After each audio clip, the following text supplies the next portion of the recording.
Thanks for tuning into Crime Soup Podcast. I'm your host, Kaylee Carter. And I'm Hannah. And this week we'll be discussing the mysterious disappearance of Cari Farver.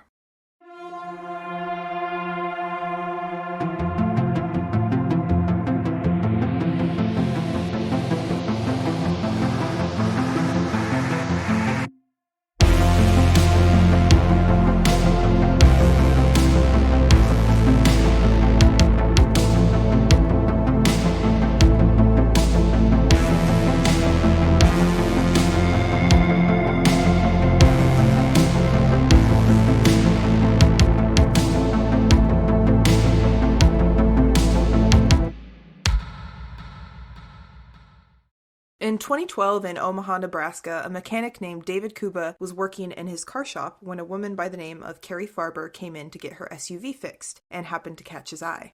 Dave was immediately taken by Cari's beauty, but he didn't want to seem unprofessional or make her feel weird, so he didn't say anything to her. However, a few weeks later, while on a dating site, he happened to see Cari's profile and he decided to reach out. They talked on the dating site for a little while, and soon enough, Cari was back in the SUV shop to pick up her car. And after seeing each other again, they decided that they had a lot of chemistry and exchanged numbers. On their first date, Cari and Dave went out to dinner, and after dinner, they decided to go back to Dave's place. On their way into his house, a woman was leaving his house at the same time. This woman was Liz Gallagher, Dave's ex-girlfriend. She was picking up a few things that she had left at Dave's house after they broke up, and Liz was a little bit annoyed that she was witnessing this interaction of Dave bringing Cari back to his house, and Dave and Liz started to get into an argument. Cari felt that this was an awkward situation, and she didn't want to be in the middle of it, so she just decided to leave. She told Dave to call her later, and she drove home. Smart choice. Yeah, exactly. She's like, I'm fucking out of here. Later that night, Dave did call Cari, and Cari invited him back to her house this time. So she lived about an hour outside of Omaha, Nebraska, where Dave's house was. So Dave drove all the way there and they had a good time. And then Cari specifically established that this was a casual relationship and that she was not interested in anything more than a little fun fling. And according to Dave, this was awesome news for him. He also wanted this. He had just gotten out of a long-term relationship with Liz and it didn't end well. So he was more than happy to pursue something that wasn't serious. So this is like a friends with benefits type thing? Just kind of, they liked sleeping together. Cari was a computer programmer, and her office was in Omaha, about an hour outside of where she lived. And Dave described Cari as being super smart and a total whiz at computers, and they would often just meet up after she was done with work. A little more background on Dave's past relationships. So he had just gotten out of a relationship with Liz, who he had dated for a few years. But before Liz, he was in a long-term relationship of 12 years with a woman named Amy, and he had 2 children with her. They were never married, despite Amy really wanting a further commitment in their relationship. Amy described Dave as emotionless and said that she wanted to get married, but Dave had never showed interest in being fully committed to her. In early November 2013, so they had been seeing each other for like 2 weeks at this point, Cari asked Dave if she could stay at his house for a few days because she had a work conference in Omaha and didn't want to drive back and forth to her house every night. Dave enthusiastically agreed, and Cari came over to stay. The first morning after Cari had spent the night, Dave kissed Cari goodbye and left for work around 6:30. He said that he was ecstatic that he was going to have this beautiful lady at home waiting for him when he got home from work. Where's this gonna go? Yeah. Cari also left the house at the same time, around 6:30 a.m. At 10 o'clock that same morning, Dave got a text from Cari that said, "Do you want to move in together?" No. Dave was thrown off by this. They'd only been dating for 2 weeks. It was very casual, and especially because Cari established that this was a casual thing for her and that she was not interested in pursuing anything long-term or anything serious. He was extra, taken aback. He's like, what the heck? This isn't what you wanted. So Dave responded that he wasn't really ready for that, and Cari flipped out. I'm so confused. Yeah, she sent a string of texts saying fine then, we're over. I hate you. Never talk to me again. I'm seeing someone else anyway. And Dave is at work, so he didn't really have time to respond to all these texts that he was getting, so he just kind of put his phone down. And he didn't really think anything of it. He was like, damn, that kind of sucks. But they weren't dating for that long, and he just figured that he dodged a bullet. Yeah. Cari was raised in Macedonia, Iowa, by her mom and stepfather. And they said they always knew that something was different about Cari. They said she was super smart and that boys had always just been drawn to her. She was cute and fun and outgoing, and people just wanted to be around her. Some of her friends said that she's very smart, but she always made bad choices in relationships. She was a romantic. She would fall head over heels and kind of get lost in a situation instead of seeing it for what it really was. And the specific case that her friends are referring to was in college, she dated this guy who was just not good for her. And she really wanted to make it work despite this guy really not wanting to make it work. And Cari ultimately ended up getting pregnant. This guy didn't want anything to do with the baby or her, and she decided to keep the baby. So she moved back home, had her baby, she went to computer science school, she graduated, and she and her baby, who she named Maxwell, lived near her family, and she raised him on her own. And I guess at this point, I'm like, this isn't really like a red flag. Everybody when they're young makes dumb choices about relationships, right? Mm-hmm. Everybody kind of romanticizes relationships that you have and tries to make it work with somebody who is not good for you. Like, this isn't like, oh my God, this is huge red flag behavior. This is like normal young person behavior. But later in her 20s, Cari was diagnosed with bipolar disorder after she had her son. So she would have bouts of extreme depression where she couldn't get out of bed, and then bouts of mania as well. And her bipolar disorder was totally managed. She was on medication. She was reportedly happy and content. She didn't have a lot of issues with her disorder, and that's not to say that she didn't struggle. I'm sure she did. But we don't have any instances of her like refusing to take her medicine or completely going off the deep end or anything like that. She had a lot of familial support as well, which is monumental when it comes to dealing with mental health struggles. If you have a lot of familial support and you have good medication and a good routine or some type of stability in your life, that's so important for having a good outcome when you have mental illness that could be debilitating, right? Cari's son Max was a teenager when Cari went to go stay at Dave's house for a couple days. He's about 14 years old. And he knew that she was going to stay with somebody, but he didn't know the nature of his mom's relationship with this person, right? And her family didn't really know about her dating habits either. She kept that pretty private. And her son Max went to stay with his grandparents in Iowa while she was going to be gone for those couple days.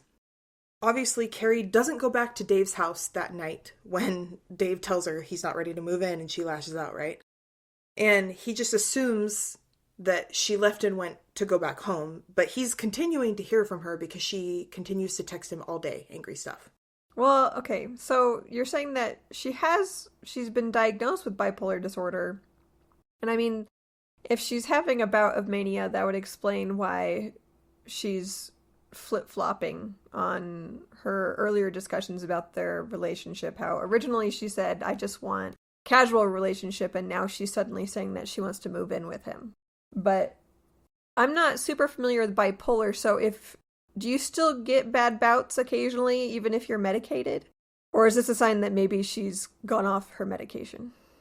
I mean, this would probably be a sign that she went off her medication. Okay.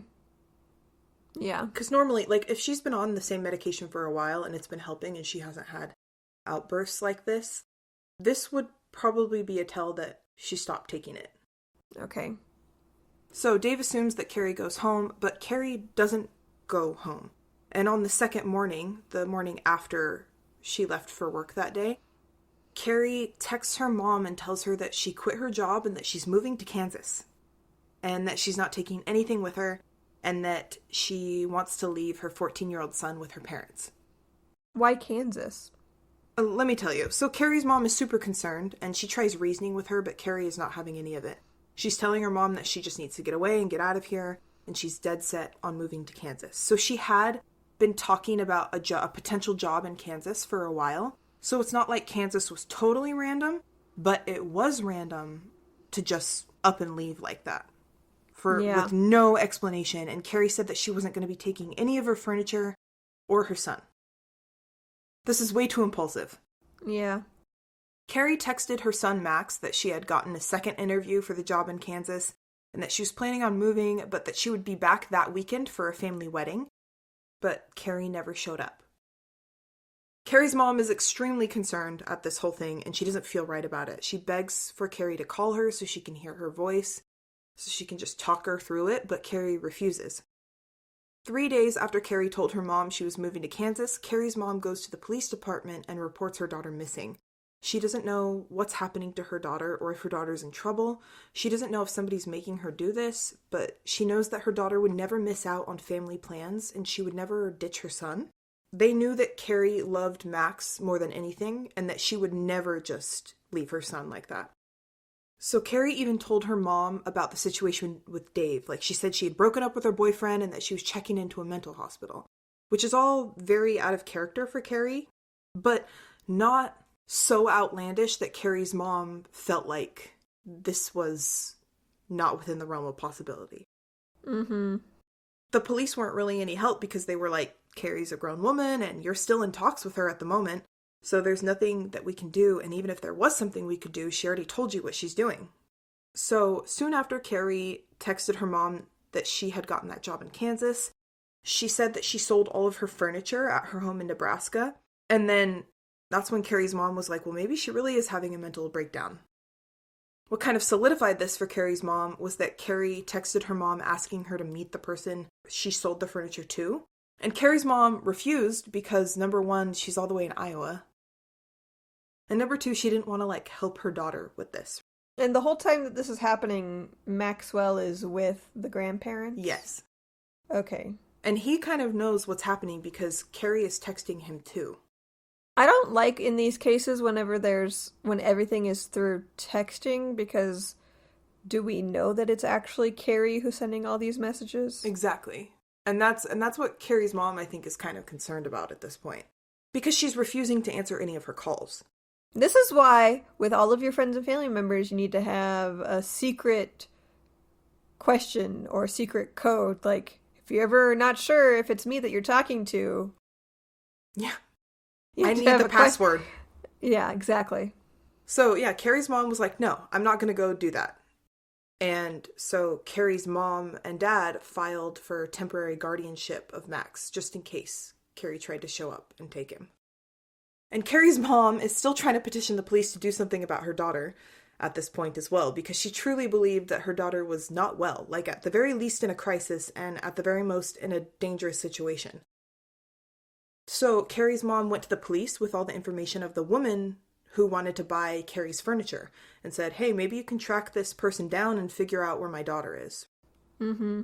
So the police are like, okay, and they kind of reluctantly reach out. Because this isn't what the police are trained to do. They don't actually have any kind of protocol for this, do they? No, and she's a missing adult, so they don't really care. Yeah. But if they hadn't filed for temporary guardianship, they might have not done anything, right? So the police kind of reluctantly reach out to the woman who wanted to buy all of Cari's furniture, and it was a woman by the name of Shannon Gallagher.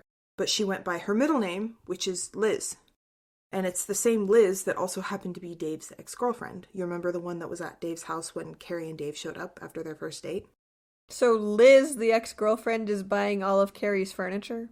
Yes and no. So police reach out to Liz, and they're like, hey, were you interested in purchasing Cari's furniture? And Liz explained that she had not paid for any of Cari's furniture and she was not interested in it. In fact, her checkbook had been stolen recently, and she assumed that it was Cari who's the one who stole it. What? Yeah. So she explained to police that basically Cari had stolen her checkbook and was posing as her to buy all of her own furniture. And she said that she had only met Cari once and that it was at Dave's house. And Liz said that that's all she really knew about Cari, and so if they wanted to know more, they could just reach out to Dave. And now at this point, police figure out that Cari had a boyfriend and that he was potentially the last person to see her, or he was still with her, right? So they go to Dave's car shop and they ask him questions about Cari's disappearance. And Dave didn't realize that Cari was a reported missing person, first of all. And secondly, he told police that he had been getting texts non-stop from Cari ever since she left his house that Monday and never came back. And the police looked through his phone, and sure enough, he had been receiving hundreds and hundreds of texts from Cari of abusive, threatening messages. He had also been trying to call her, and she hadn't been answering her phone, and she would not leave him alone. Police kind of didn't believe him at first, and they were kind of suspicious, but then they talked to him and they looked through all of his texts, and then they were convinced that Dave didn't really have anything to do with her disappearance. At least not that they could see at that point. But the weirdest thing that happened is that Cari started texting the detective on the case after the police met with Dave. So Cari texted the detective and told him that she would really appreciate it if they left Dave out of their investigation. She's just texting everyone? Yeah! And the detective explained that they couldn't rule anything or anybody out until they figured out that she was safe, right? And Cari said it was pointless and to stop, and that she only wanted one person to go away forever for destroying her life, and that was Liz. Liz? Yes, and after looking through Dave's text messages from Cari had texted all about how much she hated Liz and how Liz is responsible for the disintegration of their relationship. And that kind of confirmed in the police's mind that Cari had stolen Liz's checkbook, and they were like, okay, well, maybe that did happen. How did she even get her checkbook? They don't know. They're like, she's crazy, clearly, so the police encouraged Liz to make a report about her stolen checkbook. But before she could even make that report, she went home and someone had broken into her garage and graffitied "Whore from Dave" on the inside of her garage. Whore? What'd you say? Whore from Dave? Whore from Dave. What does that mean? I have no fucking idea. And like, if I was angry at somebody and I was gonna graffiti something on the inside, like if I was Cari in this situation, let's be real, and I was gonna graffiti something on the inside of Liz's garage, I wouldn't say "Whore from Dave." I might just call her a whore or bitch or "Stay away from my man." But "Whore from Dave"? What's the "from Dave"? I don't know. Okay. She's doing her best.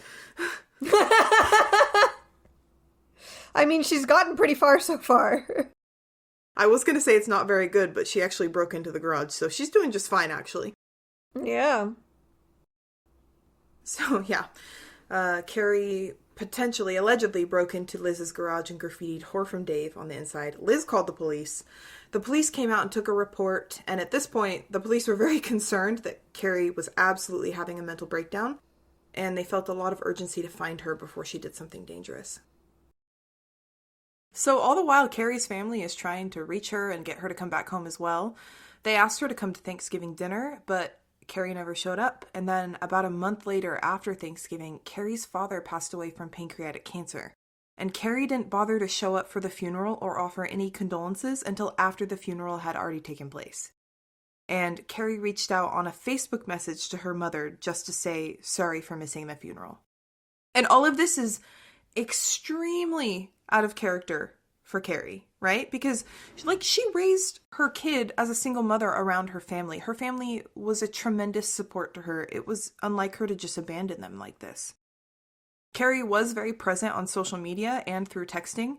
And a few days before her father actually passed away, she posted on Facebook, in quotes, "Dave Krupa proposed to me and I said yes." What? This didn't happen. She was making it up. And this was very confusing and devastating for family members because nobody knew what the heck was going on. They're watching it unravel in real time, and there's literally nothing they can do about it. And it's not like this is just affecting them as a family. They're really concerned that it's affecting her son. And like I said, Dave had not proposed to Cari. Dave said that he had not seen Cari since that day that she left, but that he heard from her daily because she sent 50 to 60 texts and emails every single day to him. Dave tried to change his number quite a few times, and it didn't matter. Cari always found his number, and the text messages and emails just kept coming. The subject of the text messages mostly revolved around Cari wanting Dave to love her, and also how much she hated Liz. How she thought Liz was a whore, and that Dave deserved to be with someone better. First of all, I just want to clarify, when I say, she thought Liz was a whore, that's not me ad-libbing, that's what she actually said. Because I don't, use that word to describe people. Another alarming thing was that Dave started getting texts about what he was doing inside of his apartment, like what he was wearing and what he was watching. No. Yes. And Cari also told Dave that she had taken his extra key to his house. And then Liz started receiving similar text messages in terms of what she was doing, what she was wearing. But Liz was also receiving pictures with those text messages, which is terrifying. So Cari would send Liz pictures of the inside of her garage and then also around her property. She was getting pictures of her own property. Yes. No. Oh my God. Yeah, and Liz has 2 children. They're not Dave's, they're from a previous relationship. But she and her 2 children live in this house alone, and she's getting these kind of text messages. That's terrifying. And the police couldn't really do anything because every time Cari would send them a text of what they were wearing or something like that, they would call the police would come down there, they'd look around, she was nowhere to be found. So they just feel like prisoners in their own homes at this point. At one point, Cari texted Dave saying that she had Liz and that Dave had to do exactly what she would say or else Liz would be killed. And then Cari sent a picture of a bound and gagged woman to Dave. But Dave couldn't make out who this person was, and it didn't really look like Liz. And so he called Cari's bluff. He was like, "You're lying. You don't have Liz." And it turned out to be a fake threat. She didn't actually have Liz. Liz was fine. So Cari continued to harass Dave and Liz well into the winter of 2013. Just a timeline clarification. Cari had gone to Dave's house in the beginning of November 2012. She moved to Kansas, or so she said, right? But now it's like January, February of 2013. So it's been a couple months at this point. Dave was walking in a parking lot near his work, and he saw an SUV that looked a lot like Cari's SUV. And the reason that it stood out to him was because it had been snowing, but the roads were clear and everybody's cars were cleared off except this one car that looked like snow had been piled up on it and it hadn't been cleaned off in a while. And so it caught his attention, and when it caught his attention, he thought, that kind of looks like Cari's car. Because he worked on it, he's a mechanic, right? So he had her car in his shop for a while. But yeah, he saw the SUV and he went and looked closer at it and he's like, no, this is Cari's car. And so he called the police. The police get there and it is in fact Cari's car, and they take it in for processing. But the car was clean inside and they didn't really find anything except for a single fingerprint on a mint container in the cup holder. They processed the print, but nothing came up, so whoever's fingerprint it was wasn't in the system. In the meantime, the threats against Dave and Liz are ramping up from Cari. Cari told Dave about how she had hired someone to kill Liz and her children. But the way that Cari was posturing it in the text messages was that she was saying, like, remember, Dave, when we said that we would hire somebody to kill Liz and her children? I'm finally doing it for us. Like, she was trying to incriminate Dave. Mm-hmm. At this point, police asked Dave and Liz to bring in their phones so that they could get a phone dump. So, do you know what phone dumps are? Like police phone dumps? I guess I have a general idea. They're pulling all the data off of it. Yeah, but if you ever let the police take your phone for a phone dump, they can literally get every single thing that's ever been on your phone. It doesn't matter if you've deleted it. So like pictures, texts, whatever it is, it brings it all back. Yikes. This does not have anything to do with the story, but I would never let the police do a phone dump on my phone unless it was literally a matter of life and death or they had a warrant. Because this makes me think of that one case in Utah. What's that girl's name? She was killed by her ex-boyfriend in Salt Lake City. And she was an athlete at the U of U. Yeah, they did a phone dump. Yeah, they did a phone dump, and one of the detectives found her nude pictures on her phone, and he ended up passing them around to the other detectives. Mm-hmm. This girl had been dead, and they were passing around her nude pictures. Like that, it makes me insane. And it's not like she could have done anything to prevent that. She was passed away. No, I think they did the phone dump while she was still alive. Oh, they did? If I remember correctly, she agreed. It was Lauren McCluskey. Yeah, Lauren McCluskey. She was scared that her ex-boyfriend was going to do something to her. Yes, and she went to police asking them to help her. He was stalking her, and she was turning over her phone for evidence, and I think they said, oh yeah, we're going to pull all this information off so we have incriminating evidence that, yeah, he's been harassing you. But then, like you said, they got some of her photographs, and then they saved them to their personal phones. It wasn't related to the investigation, and they were, like, sharing nude photographs of her with each other. Which I hope that they're in jail or something after that. No, they just got let go. The detective who did it just got let go. But I'm pretty sure he got rehired at a different department. Yeah. Boys will be boys.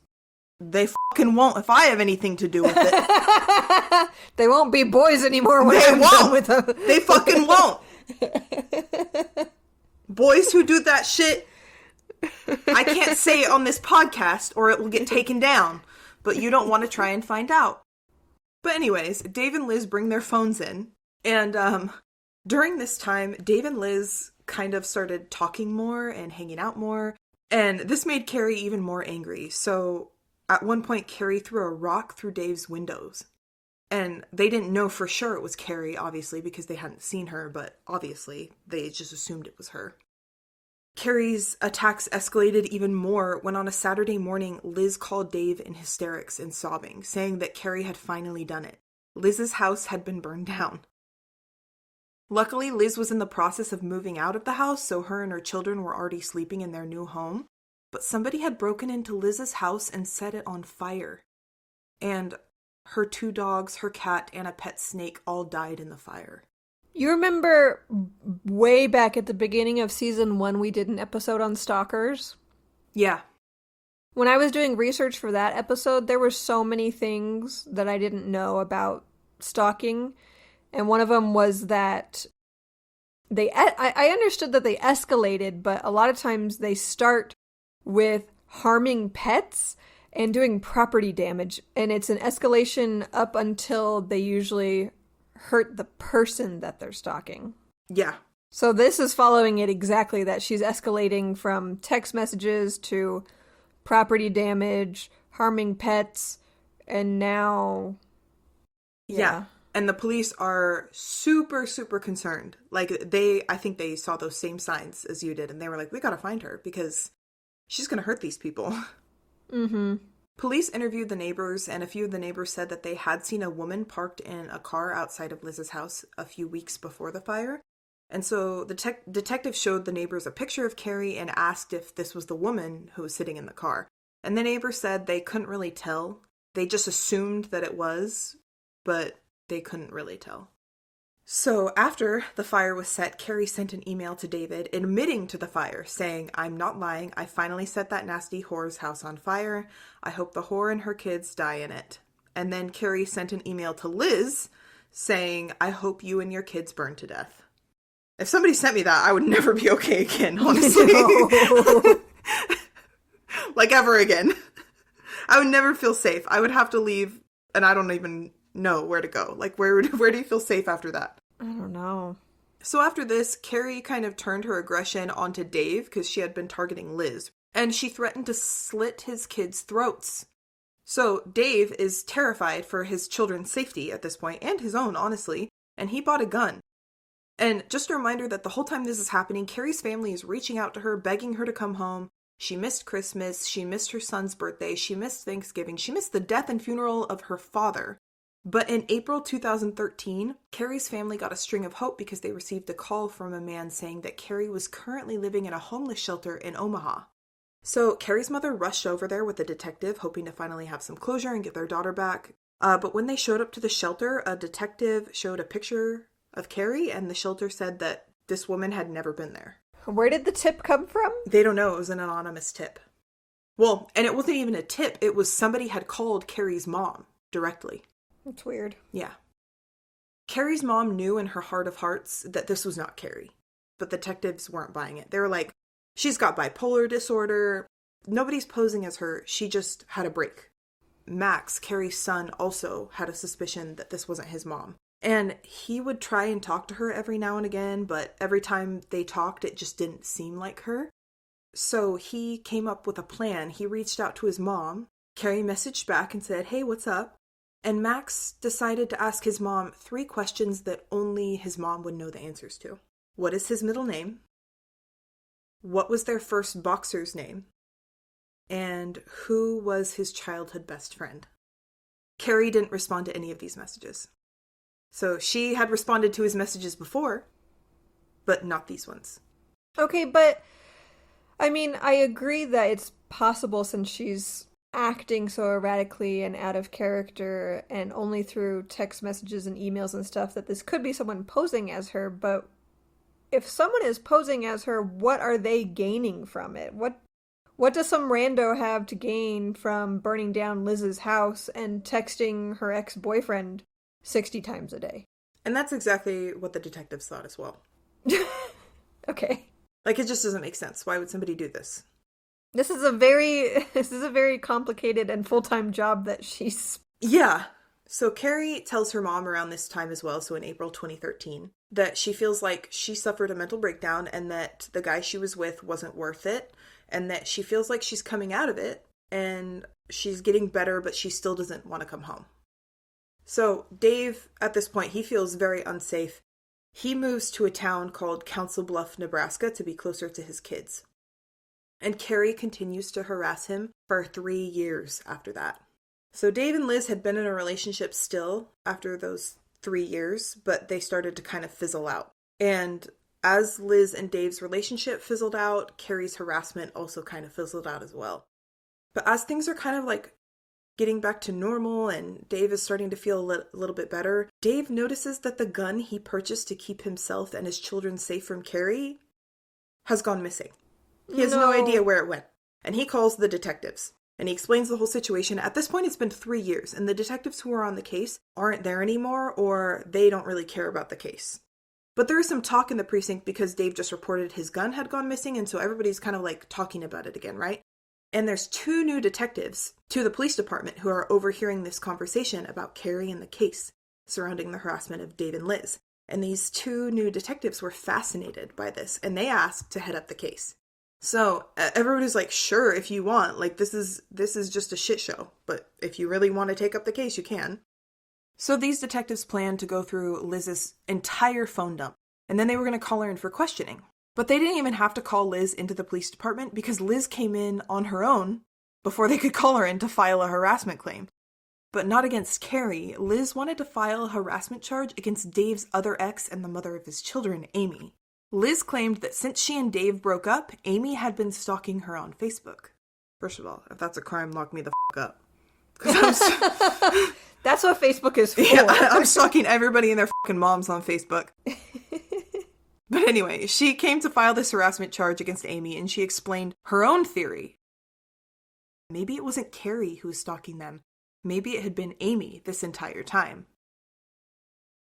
And Liz pointed out to detectives that it would actually make a lot more sense that the woman who actually wanted to marry Dave had been the scorned lover this whole time instead of Cari, who had just wanted a casual thing from the beginning, right?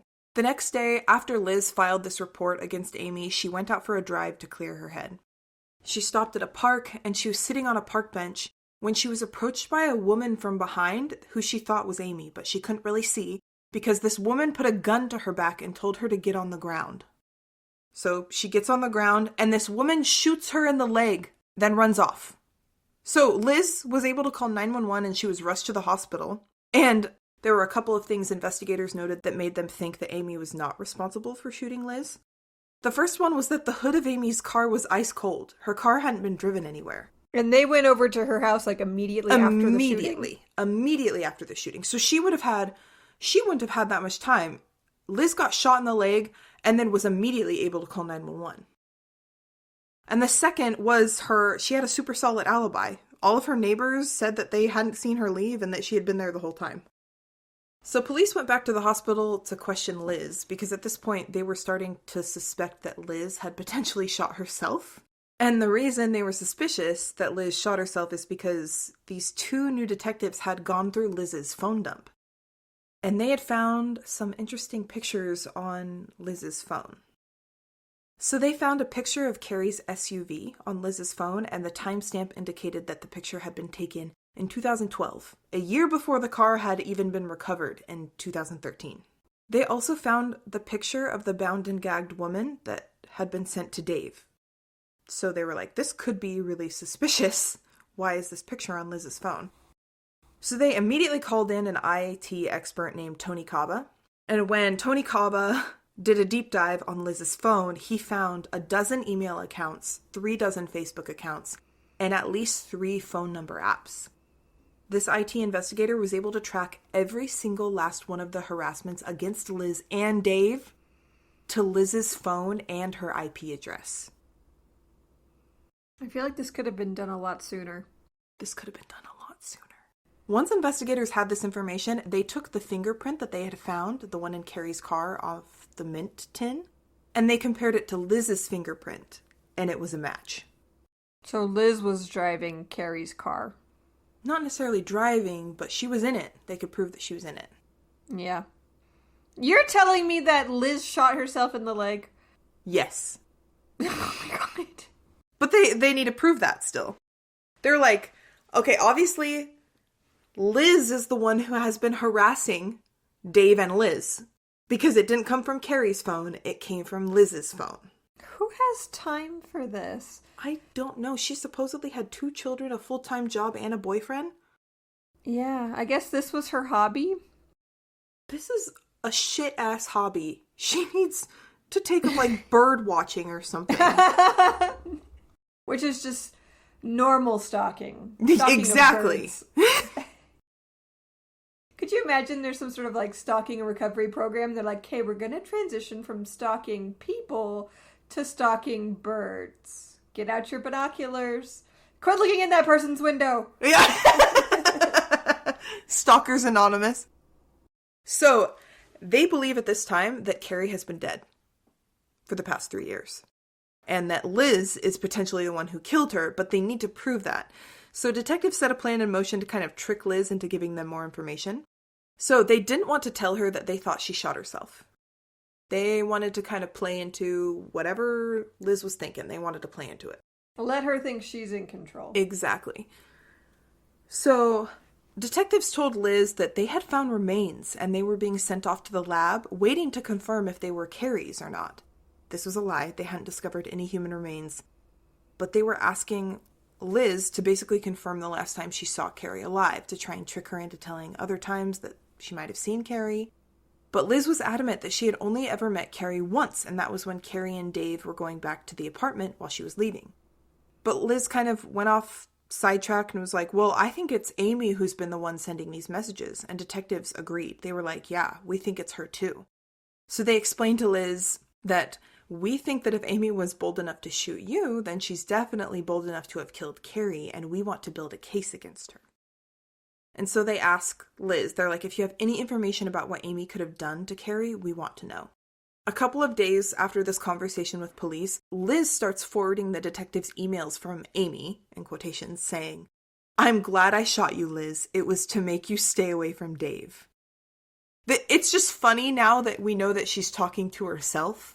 Yeah. Yeah.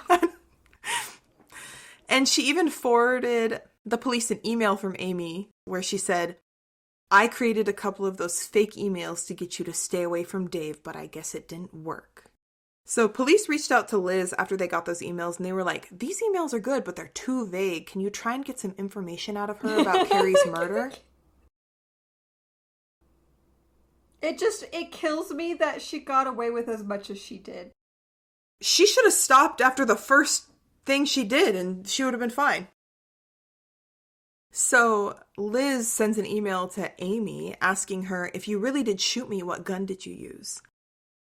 And Amy responded that she had used Dave's gun to shoot Liz.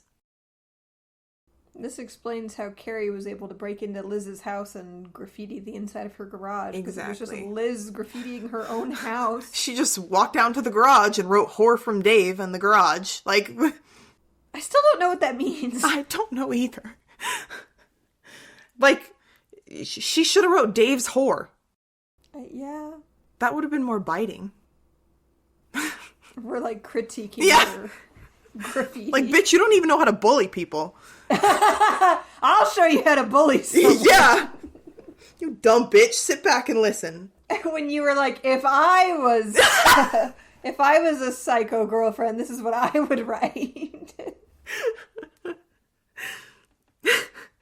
Luckily, it's never come to that. And so Liz asks Amy another question. She said, did you ever meet up with Dave's ex, Cari? And Amy responded, don't you worry, you didn't get it as bad as Crazy Cari. So when I met Crazy Cari, she would not stop talking about Dave and him being her husband. She tried to attack me, but I attacked her with a knife. I stabbed her 3 to 4 times in the chest and stomach area, then took her out and burned her. I stuffed her body in a garbage bag with crap. So, again, just a reminder, police hadn't told Liz that they had connected her to the past 3 years of harassment. Yeah. And so Liz thinks that she's helping, like, with this heroic endeavor to collect evidence about Cari's disappearance. In reality, she's just trying to incriminate all of Dave's exes because she wants to be the only woman left standing alive in Dave's life. He's not worth it, first of all. Secondly, why? Literally, I don't know why? anything about this man, but he's not worth all this trouble. He's just some guy. Like, he's literally just some guy. Have you seen that movie, 10 Things I Hate About You? No. Oh, okay. It's one of my favorites. It's from 1999 with Heath Ledger and Julia Stiles. Okay. And it's an adaptation of The Taming of the Shrew. Okay.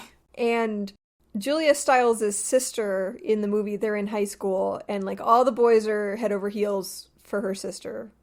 And one of my favorite lines from the movie is Heath Ledger keeps getting told by all of these guys, like, oh, she's so beautiful, oh, she's so amazing. And Heath Ledger goes, what's so amazing about this chick? She got beer-flavored nipples.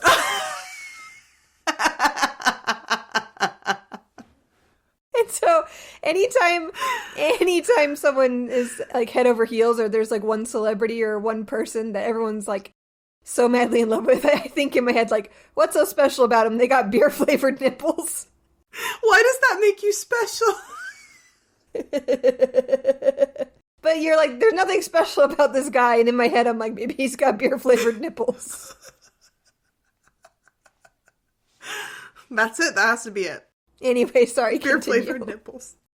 So, Liz thinks she's helping incriminate all of Dave's exes so she can be the last one standing, but she doesn't know the detectives are pulling a fast one on her. It's not even a fast one, it's a slow one. Yeah, it's a very slow one. After she sends detectives this email, Liz calls Dave and brags to him that she was helping the police prove that Amy had killed Cari. And Dave, first of all, he was like, what the? Carrie's dead? First, what? Because he doesn't think she's dead. He's being harassed by her for the past 3 years. And also, like, he didn't understand, like, what do you mean Amy killed Cari? Like, what is going on? And Liz and Dave weren't in a relationship anymore at this point. But Dave trusted Liz up to this point. So Dave called the police and he's like, what is going on? You think Amy killed Cari? And Carrie's dead? So police didn't let him in on all the details, but they did say it would probably be best to move in with Amy to protect her and her kids, and also stay away from Liz. Like, don't go near her. So as soon as Dave moved in with Amy, Liz freaked out. She called the detectives, like, screaming and crying that it's not fair. Amy killed Cari and she shot me and now she gets to move in with Dave. It's not fair. And police were like, okay, we can play off of this. So they went along with it, and they were like, you're exactly right. This totally isn't fair. This is terrifying. We need to do something about this. And so they asked Liz if they could have full access to her email account because they really needed to prove that Amy was the one responsible for Cari's death. So Liz gave them everything that they needed. She handed over complete access to her email. And Amy, in quotations again, because this is actually Liz, Amy started to email Liz weird, crazy details about the death of Cari, and even noting something about how Cari had a yin-yang tattoo on her ankle. So these new detectives hadn't been involved in the process when Cari's car had been processed by the crime scene investigators, and they wanted to retest it. Because in one of these emails, Amy, aka Liz, said that she had stabbed Cari in Cari's car. And unfortunately, the car had a new owner at this point, and so they had to track it down, but they were able to track it down. And they ripped up the driver's seat, and they found a large red stain that looked like old blood in the passenger seat. They tested it, and it came back positive for Cari's blood. So the whole time this is happening, police had Liz on strict observation. They followed her everywhere. They wanted her to feel like she wasn't under suspicion, obviously, but they were trailing her because they were worried that she would escalate and kill someone again. And Liz had been circling Amy's house several times a day, so the police felt very rushed to do something. And something fast, because they were really worried that Liz would get violent again. Police ended up picking up Liz for a random misdemeanor charge. I don't even know what it was, but they decided to use this opportunity as a time to question her about Cari's disappearance. They ended up asking her about her fingerprint in Cari's car, and Liz denied ever being in Cari's car. And then she asked for an attorney immediately. And the county attorney was like, what the hell is this, right? But in December 2016, 4 years after Cari had gone missing, the county attorney finally agreed to arrest Liz for Cari's murder. And on May 10th, 2017, Liz was put on trial for Cari's murder. And Liz waived her right to a jury trial, which I feel like is a stupid decision in her case, because she could have potentially gotten sympathy from like regular uneducated humans, but a judge probably wouldn't have that same reaction. So a computer forensics team was able to determine that on the morning Cari went missing, Cari herself had logged into Facebook on her phone at around 6:30 a.m. and then logged off for 2 minutes later to leave for work. At 9:54 a.m., Cari's cell phone was used to access Facebook again, and she unfriended Dave, and it's assumed that right then is when Liz assumed Cari's identity. So with this information, they determined that Cari was murdered by Liz sometime between 6:30 and 9:54 a.m. But even with all this information, it was still really hard to prove murder when there's no body. So police went to Dave and asked if there was anything that he could think of that might help them. And he remembered that he had a tablet he didn't use, but Liz often did use it when they were together. He ended up finding it and turning it over to them, and the memory card on the tablet had been deleted and reformatted. But police were still able to recover thousands and thousands of pictures that Liz had took on this tablet. One of those pictures was of a human foot that had a yin-yang tattoo on it. Just the foot? Yep. She was taking pictures at the crime scene? I guess so. I don't know why she was doing that. They remembered what Liz had told them about there being a yin-yang tattoo on Carrie's foot when Amy had supposedly murdered her. They asked Carrie's mother to identify the picture to see if the tattoo was Carrie's, and it was. This picture on Dave's tablet that Liz had used when they were in a relationship had a picture of Carrie's deceased foot. I didn't see the picture, but the way it was described was you couldn't see anything else really other than like a foot and a little bit of leg. But it didn't look like whoever the picture was of was alive. Liz's attorney tried to argue to the judge that this was a made-up story and that the prosecution was just basically pulling this out of their ass. But the judge eventually charged Liz with first-degree murder and second-degree arson, and Liz was sentenced to life in prison. Good. And that's where she'll rot for the rest of her life. I don't think I never heard this story, and this happened so recently. Yeah. I feel like was this like all over the news? I don't remember seeing it anywhere. It was probably big news in Iowa and Nebraska. Okay, I just pulled up a picture of Dave. He's just some guy. He's literally just some guy. He looks like he's from Omaha. Yeah. He's just your Omaha, Nebraska mechanic. Yeah. And people are committing murder to be with him. I'm sure that made him feel special. Oh my god.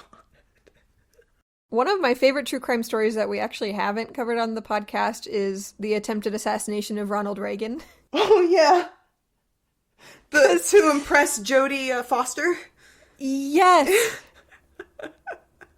But did I tell you that in recent years, Jodie Foster has gone out and said, no, it was actually kind of impressive.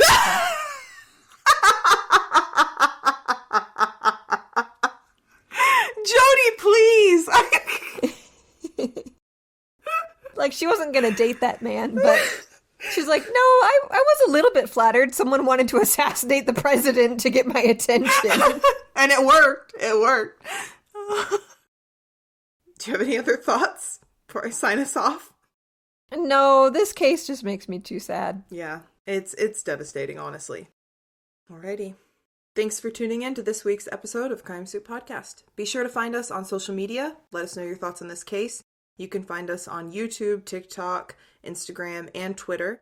We also have a website, crimesouppodcast.com. You can listen to all of our episodes and buy your very own Crime Soup merch. As always, we'll see you next Tuesday. Stay safe and bon appetit.